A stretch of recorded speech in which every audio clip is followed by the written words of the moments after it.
Pengantar, dalam Undang-Undang Dasar 1945 Pasal 1 Ayat 1 disebutkan bahwa negara Indonesia adalah negara kesatuan. Cita-cita kesatuan pernah diikrarkan oleh para pemuda dalam peristiwa yang terkenal yaitu Sumpah Pemuda pada 28 Oktober 1928. Kesatuan yang dimaksud mencakup satu tanah Indonesia, satu bangsa Indonesia dan satu bahasa Indonesia. Setelah proklamasi kemerdekaan 17 Agustus 1945 berdirilah Negara Kesatuan Republik Indonesia, NKRI. Selanjutnya pada 18 Agustus 1945, Panitia Persiapan Kemerdekaan Indonesia, PPKI, bersidang untuk mengisi segala perlengkapan negara yang antara lain menyangkut pembukaan Undang-Undang Dasar 1945. Dalam pembukaan Undang-Undang Dasar 1945 tercantum tujuan negara antara lain yaitu melindungi segenap bangsa Indonesia dan seluruh tumpah darah Indonesia. Istilah tumpah darah tersebut berarti seluruh wilayah bekas Hindia Belanda meliputi 8 provinsi yaitu Sumatera, Jawa Barat, Jawa Tengah, Jawa Timur, Sunda Kecil, Borneo, Sulawesi, dan Maluku, termasuk Irian Barat, menjadi bagian dari wilayah Indonesia yang diproklamirkan pada 17 Agustus 1945. Sejak itu, baik orang Maluku maupun Irian Barat, merupakan bagian dari negara bangsa yang diproklamirkan itu. Kedudukan Irian Barat menurut rapat PPKI adalah bagian dari Provinsi Maluku. Hal ini ditegaskan dalam pidato Soekarno pada 23 Agustus 1945 sebagai berikut, "Bangsaku sekalian. Di Sumatera, di Jawa, di Borneo, Sulawesi, Kepulauan Sunda, Kecil, Maluku, dari Aceh sampai Merauke." Satu pidato Soekarno ini memperlihatkan bahwa memang Irian Barat sebagai Karesidenan New Guinea sejak 1 April 1924 sudah dihapuskan dan digabungkan dengan Karesidenan Ambon sehingga Irian Barat dengan sendirinya menjadi Onderafdeling dari Karesidenan Ambon. Namun, kenyataannya, berita proklamasi tidak dapat terima langsung dan dilaksanakan di Kepulauan Indonesia Timur, termasuk Maluku dan Irian Barat. Hal ini disebabkan oleh beberapa faktor, antara lain baik Maluku maupun Irian Barat mengalami kehadiran tentara sekutu lebih awal dan lebih cepat sehingga mempengaruhi perjalanan berita proklamasi di kedua wilayah ini. Faktor lainnya adalah geografis yang sangat berpengaruh hampir di sebagian besar di wilayah Maluku dan Irian Barat. Walaupun jumlah elit terdidik Maluku pada masa itu lebih banyak dari elit Irian Barat, namun Maluku merupakan wilayah yang terdiri dari 1023 pulau-pulau besar dan kecil yang terbentang dari utara hingga selatan yang dipisahkan oleh lautan. Kondisi wilayah ini menyebabkan sulitnya hubungan antara satu tempat dan tempat lainnya. Faktor lainnya adalah terbatasnya sarana transportasi baik udara, laut maupun darat, dan juga terbatasnya sarana lain berupa media massa seperti radio dan surat kabar. Sementara Irian Barat adalah wilayah daratan yang luas dengan beberapa pulau kecil di sekitarnya, yang juga memiliki keterbatasan dan kesulitan sarana prasarana transportasi udara, darat dan laut. Kondisi geografis wilayah Irian Barat yang sangat berat ini menyulitkan pula komunikasi antar penduduk. Di samping itu, sangat terbatasnya kelompok elit asal Irian Barat yang terdidik mempengaruhi pemahaman orang di Irian Barat tentang Indonesia termasuk penyebaran berita proklamasi. Gagasan awal tentang Indonesia di antara masyarakat Maluku sekalipun telah terjadi kontak antar orang Maluku dengan wilayah lain di Indonesia, diperkirakan sejak abad ke-15, perjalanan orang Maluku, baik di utara, tengah maupun tenggara, untuk menjadi bagian dari Indonesia melalui proses yang panjang. Pemahaman sebagai bagian dari masyarakat Indonesia diawali dengan kehadiran pemuda-pemuda Ambon yang mengikuti pendidikan di Jawa sejak 1890-an.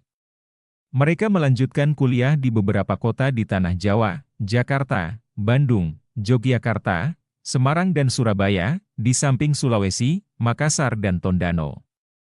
Para pemuda asal Maluku yang lebih awal menginjak kakinya di Jawa antara lain Emer Johannes Latuharhari, 2 Insinyur Martinus Putuhena, 3 Dr. Jacob Bernardus Sitanala, Dr. Melkianus Haulusi, Abdul Muthalib Sangaji, Willem Johannes Latumeten, Herman Peters, F.M. Pupella, Dr. J. Kayadoe, Profesor Dr. Jonas Latumeten, 4 Muhammad Padang, 5 dan Sultan Mudasfar Shah dari Ternate. Sebagian dari pemuda-pemuda dari Maluku yang tinggal di berbagai tempat di Jawa dan Makassar pernah melanjutkan pendidikan Belanda di bidang kedokteran dan hukum yang kemudian kembali ke Jawa dan Ambon. Pertemuan dengan berbagai pemuda inilah menyebabkan mereka secara perlahan mulai melibatkan diri secara sukarela dalam kegiatan politik. Pada 9 Mei 1920 Alexander Yaacob Petty mendirikan Sarekat Ambon di Semarang. Tujuan organisasi ini adalah untuk memajukan kemakmuran penduduk Ambon. Melalui organisasi Sarekat Ambon, orang Maluku mulai pertama kali terlibat dalam organisasi politik dan memahami pentingnya nasionalisme. Organisasi ini melibatkan intelektual Ambon yang terus tumbuh, dan cabang organisasi ini juga dibuka di beberapa kota besar di Jawa. Alexander Yaacob Petty lahir di Desa Noloh Pulau Saparua.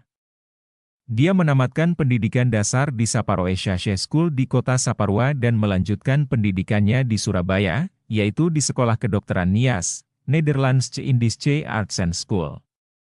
Namun, dalam perjalanan studinya, Alexander Yaacob Petty dikeluarkan dari Sekolah Kedokteran dan pindah ke Semarang pada 1919. Dia menjadi wartawan seraya mendirikan perkumpulan Menamuria dengan tujuan memajukan kesejahteraan masyarakat Ambon yang kemudian, pada 9 Mei 1920, mendirikan Sarekat Ambon. Disinilah Alexander Yaacob Petty mulai memperkenalkan dan memperluas ide nasionalisme Indonesia di antara orang Maluku. Di Maluku, ide-ide Sarekat Ambon mendapat dukungan dari kaum muda. Kedatangan Alexander Yaacob Petty di Ambon 1923 disambut oleh para pemuda seperti E. U. Pupella, Wim Reawaru, D. Ayawaila, J. Tupamahu, J. Poetirai, L. Matulatua dan lainnya. Bersama dengan Alexander Yaacob Petty, kelompok pemuda di Ambon melakukan propaganda ide-ide Sarekat Ambon untuk menanamkan benih-benih kebangsaan di wilayah sekitar Ambon dan sekitarnya. Menurut Patikai Hatu, 7 Alexander Yaacob Petty mendatangi beberapa organisasi seperti Christelijk Ambons Volksbond, Soumolokoe, Inland Slearsbond, Nusa Ina, Panji Nederland, Ambons Studiefond dan Ambon Raad.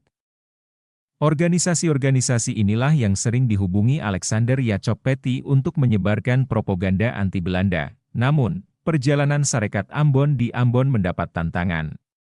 Di bawah pimpinan Residen Ambon, beberapa raja di Ambon ditugaskan untuk menghilangkan pengaruh Sarekat Ambon di Ambon.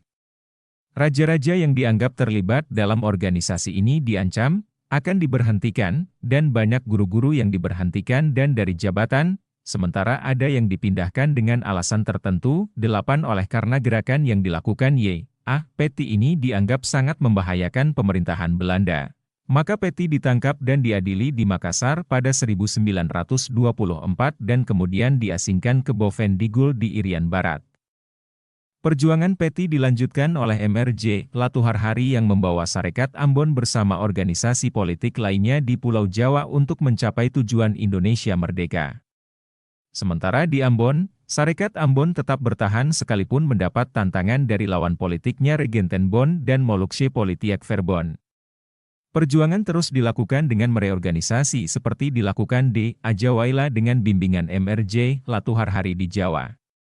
Setelah D. Ajawaila meninggal pada 27 Desember 1927, maka perjuangan ini terus dilanjutkan oleh E. U. Pupella yang juga seorang nasionalis dan dibantu oleh Otpati Maipau dan Wim Reawaru. Maluku di masa pendudukan Jepang, kehadiran Jepang di berbagai tempat di Maluku bervariasi dari satu daerah ke daerah lain. Namun, perlakuan Jepang yang sangat kejam terhadap masyarakat di Maluku tidak berbeda jauh dengan daerah lainnya di Indonesia. Di Ambon, sebelum kedatangan Jepang, orang Ambon telah melakukan kontak dengan VOC dan pemerintahan Belanda sejak 3 abad dan hal ini mempengaruhi kehidupan orang Ambon di segala bidang. Chauvel 9 menyebutkan hubungan yang lama ini menunjukkan begitu lama dan intimnya orang Ambon dengan Belanda di wilayah Indonesia. Dengan demikian, kehadiran Jepang di Ambon memberikan dampak bagi orang Ambon dan orang Maluku lainnya di kemudian hari. Sejak 1942, Jepang mulai menduduki Ambon dengan menjadikan Ambon sebagai bagian dari wilayah administrasi kelautan dengan pusat pemerintahannya di Makassar. Ambon pada masa itu di bawah kekuasaan Seramin Seifu yang kaitannya dengan Maluku sebagai residen tanpa Irian Barat dan Ambon sebagai pusat pemerintahan administrasi. Untuk memperoleh kemenangan perang melawan sekutu dan mendapat dukungan dari penduduk lokal, pemerintahan Jepang menggunakan anggota Sarekat Ambon sebagai sarana untuk mendapat dukungan. Untuk itu, Eupupela yang sejak 1938 menjadi pemimpin Sarekat Ambon segera ditunjuk sebagai Bunkencho yaitu menjadi kepala subregensi Pulau Ambon. Pupela yang adalah seorang guru yang tidak mempunyai pengalaman di bidang administrasi, harus mempelajari politik Belanda untuk dapat memahami jalannya pemerintahan di Ambon. Pupela adalah seorang nasionalis Kristen yang mampu membangun hubungan baik dengan masyarakat Islam Ambon. Pupela dibantu anggota Sarekat Ambon lainnya, yaitu Hamid bin Hamid yang mengurusi bidang ekonomi, Otpat Timaipau yang menjadi editor surat kabar dukungan Jepang, Dr. Tahitu, Janto Ule, Cokro, Willem Reawaru, J. Rehata dan J. Hamanuhutu, selama masa pendudukan Jepang di Ambon. Pupela dan kelompoknya sulit menerapkan pemikiran-pemikiran mereka untuk melakukan perubahan. Pemerintahan Jepang lebih bersifat militer dan pada masa itu aparat pemerintahan sipil yaitu Minshibu Chokan, setingkat kepala daerah, tidak mempunyai pengaruh dan hanya tunduk kepada militer, sehingga dapat dikatakan tidak memiliki wewenang sebagai pemerintahan sipil. Walaupun terdapat upaya pemerintah Jepang untuk membatasi pergerakan kemerdekaan Indonesia, Pupela pernah mengibarkan bendera merah putih selama sebulan sesudah kehadiran Jepang di Ambon, sementara Otpat Timaipau sebagai editor pada surat kabar berbahasa Jepang Indonesia Sinar Matahari memanfaatkan surat kabar ini untuk memperlihatkan kondisi masyarakatnya. Melalui surat kabar inilah masyarakat Maluku memperoleh informasi dalam bahasa Indonesia. Sementara bahasa Belanda dilarang UTNUK digunakan dalam komunikasi. Selama masa pendudukan Jepang ini, kondisi semakin diperparah dengan sistem yang mengubah struktur masyarakat yang sebelumnya dibina oleh Belanda. Semua orang kulit putih, Eropa, ditangkap dan ditawan, sementara pemerintah Jepang menerapkan strategi dengan cara menggunakan orang Maluku yang pernah bekerja semasa pemerintah Belanda. Masyarakat sangat takut terhadap aparat keamanan, dinas rahasia dan mata-mata Jepang. Organisasi sosial dapat berfungsi apabila mendapat izin dari pemerintah Jepang. Akibatnya, pelbagai kegiatan yang mendukung kemerdekaan sebelum kedatangan Jepang tidak dapat dilaksanakan. Semua upaya yang dilakukan adalah untuk membantu Jepang memenangkan perang melawan sekutu. Bidang sosial dan ekonomi juga mengalami keterpurukan dan masyarakat sangat melarat karena dijadikan romusha dan pekerja paksa. Rakyat disiksa dan dihukum di luar perikemanusiaan, termasuk kaum perempuan.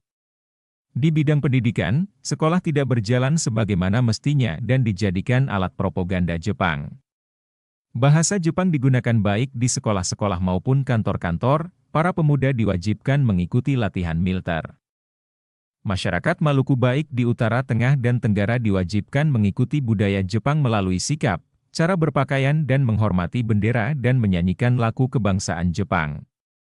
Di bidang keagamaan, masyarakat dibatasi dan diawasi bahkan banyak pendeta yang ditangkap dan dibunuh termasuk bagian dakwah Islam tidak dapat berfungsi.